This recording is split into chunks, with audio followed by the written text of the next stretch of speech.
Then the Pharisees went and plotted how they might entangle him in his talk.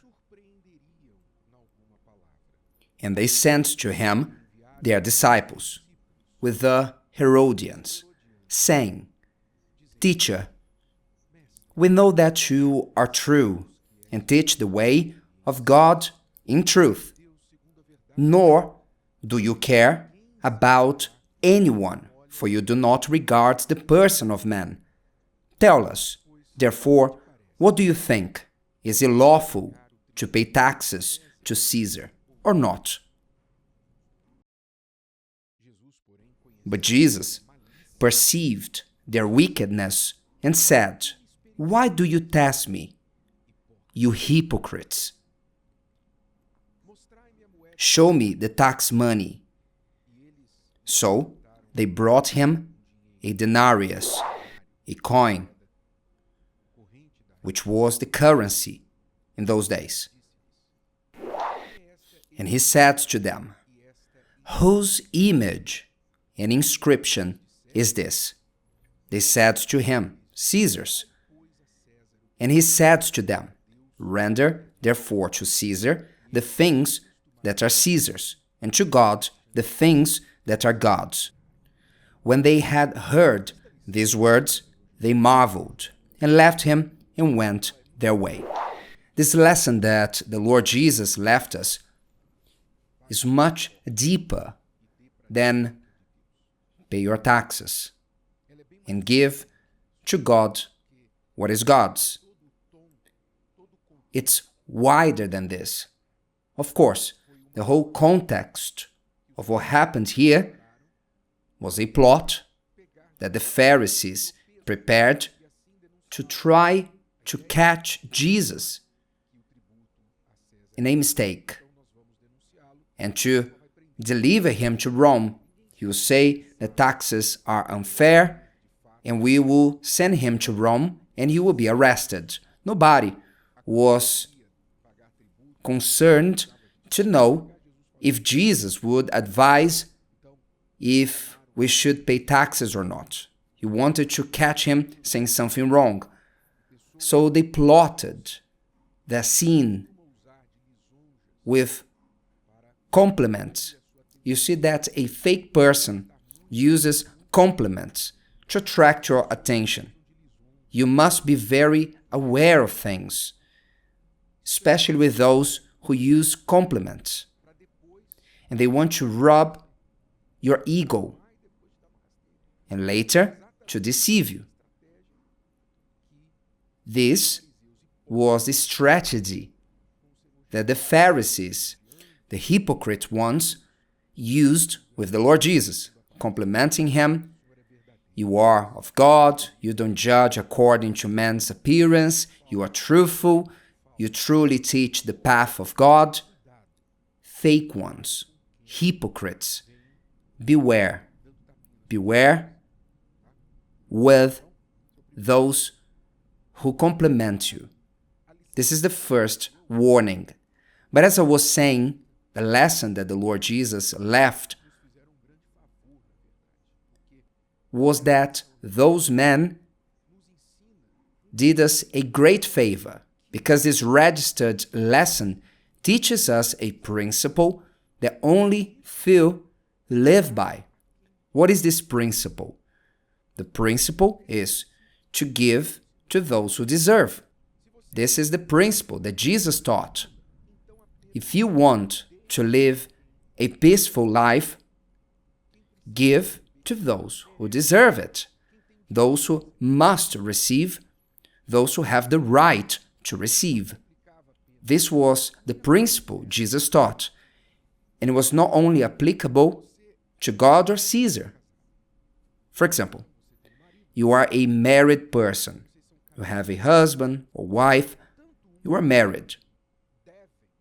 Both owe to your partner something, or a few things. The husband owes his wife what she's due, and vice versa. I owe my wife attention. I owe her. It's not a favor is a debt. I owe her attention to listen to her, to pay attention to her life, to notice what is happening to her, to make time for her. I owe her attention. I owe her physical affection, physical touch. Nobody gets married to live separated, to live in separated beds. So I owe her physical affection. The same for her. By the way, the Bible speaks about it. The intimate life, the one should not deprive the other from physical intimacy. I should please her, because if I got married to her, I love her. So those who love want to please. These are things that I owe my wife and vice versa. If I don't do these things, I'm in debt. I'm a bad payer, and I will have problems in my marriage. Just as if I don't pay my taxes, which I owe, I will have problems with the government that collects those taxes. And sooner or later, this will knock at my door. Likewise, I owe my wife. If you work, then you are an employee of the company that you work for. You were hired to fulfill certain roles. You receive a salary for that. You got an agreement.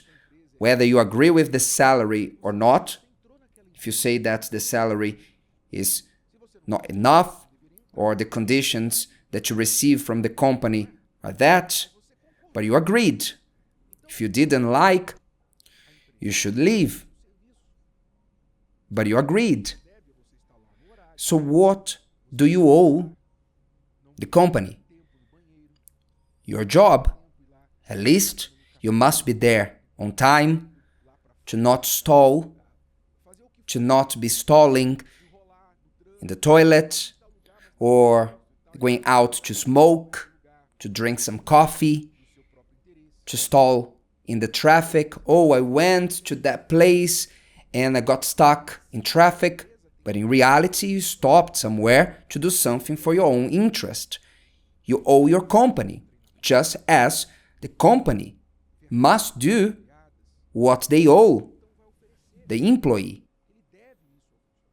If it is training, suitable tools, then the boss will offer their employee, because they owe the employee. But you see that society, in general, doesn't work through this principle. On the contrary, instead of giving to those who they owe, people in general live by a different principle. Take as much as possible from others. Take as much as you can. This is the principle, the rules, the lives of many. They live to take advantage, at times even to steal. There are some who don't steal money, but they steal time from their boss. They present fake documents, and they are stealing. They're not there. Or maybe they take the product from the company. They're stealing. Some they don't steal money, but other things. In the end, it's the same thing. Many don't live by the principle of to give to those who deserve, but take as much as you can from as many people as possible. And like this, society is hostile. Human relationships are stressful and stressed. People don't believe in others. People are hurt. People don't get along with others. Therefore, there's a war. Who is wiser than the other? The question is, where is God in all this? People even want to take from God. They don't want to give to God, but to take from Him. Even though the question has nothing to do with God, is it lawful to pay taxes to Caesar? But Jesus included God to the answer. He said, render therefore to Caesar the things that are Caesar's, and to God the things that are God's. Why did he include God? Because the hypocrite Pharisees didn't care about God, and they owe God. The least expected from them was their truth, but they were liars. So people don't want to give, not even to God. They want to take from Him. How many go to church to take from God? My God, give me this or that. I need this or that. But when God says, give me your heart. Yes, but Lord, you know how it is. It is hard. It's so hard to let go of this or that. People start making excuses, and this they give to God. Lots of excuses, but not what He wants. Dear friends, let's change our way to live life. Let's change our life principle. Change it and stop living by the principle of taking as much as you can from the most people as you can, and start to live by this principle, to give to those who deserve. Who are you owing something? Start with God. To whom do you owe what? Start with God, and then start going down the priority list: your family, parents, spouse, children, your own self, your boss, your employee, your neighbor. To whom do you owe what? Think just a little. Put yourself in their shoes. What do they expect from you? And then you do it. Go and do it. And you will see how this will transform your life indeed.